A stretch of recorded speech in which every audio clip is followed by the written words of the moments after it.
Nous restons dans ces secteurs. Harmoniser la législation congolaise avec des standards internationaux. C'est l'objectif de l'atelier qui s'est tenu ce vendredi 20 mars à Kinshasa. Trois organisations de la société civile ont présenté un argumentaire consolidé par la révision de la loi sur la santé publique. Au cœur des échanges, le plaidoyer pour l'intégration effective du protocole de Maputo et plus spécifiquement de son article 14 sur le droit reproductif. Suivez donc ce reportage réalisé par Margarita Zangoy, Yann Moutubile. Ces trois structures sont l'Association des femmes juristes du Congo, la Coalition des luttes contre les grossesses non désirées, ainsi que le réseau des magistrats pour la promotion de l'article 14 du protocole de Maputo. Unies par une mission commune, ces organisations militent pour que les femmes congolaises jouissent pleinement de leurs droits à la santé sexuelle et reproductive.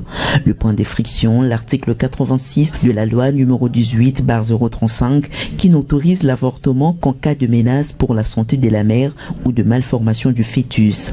Pourtant, la République démocratique du Congo a ratifié les protocoles de Maputo, un texte international intégré au journal officiel depuis 2018 qui élargit ses droits. Harmoniser ces textes pour lever toute ambiguïté juridique, voilà tout le sens de cette mobilisation.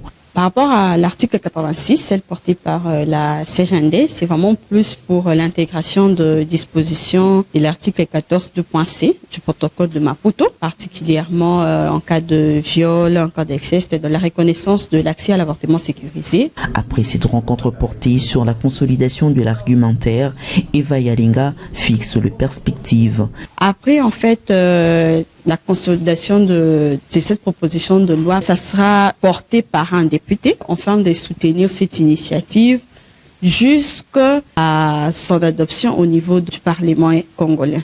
L'union fait la force, dit-on. Le docteur Marius révèle quant à lui la stratégie mise en place pour atteindre les objectifs assignés. Nous avons abordé une méthodologie participative parce que nous estimons que la stratégie de synergie permet, n'est-ce pas, d'atteindre l'impact de nos interventions et puis de nos actions en rapport avec les droits des femmes. Au-delà des textes, c'est la vie des femmes et filles qui est en jeu. Cette démarche soutenue par Maristop International RDC veut réduire le taux de mortalité dû aux avortements non sécurisés, encadrer les pratiques et garantir l'accès aux soins.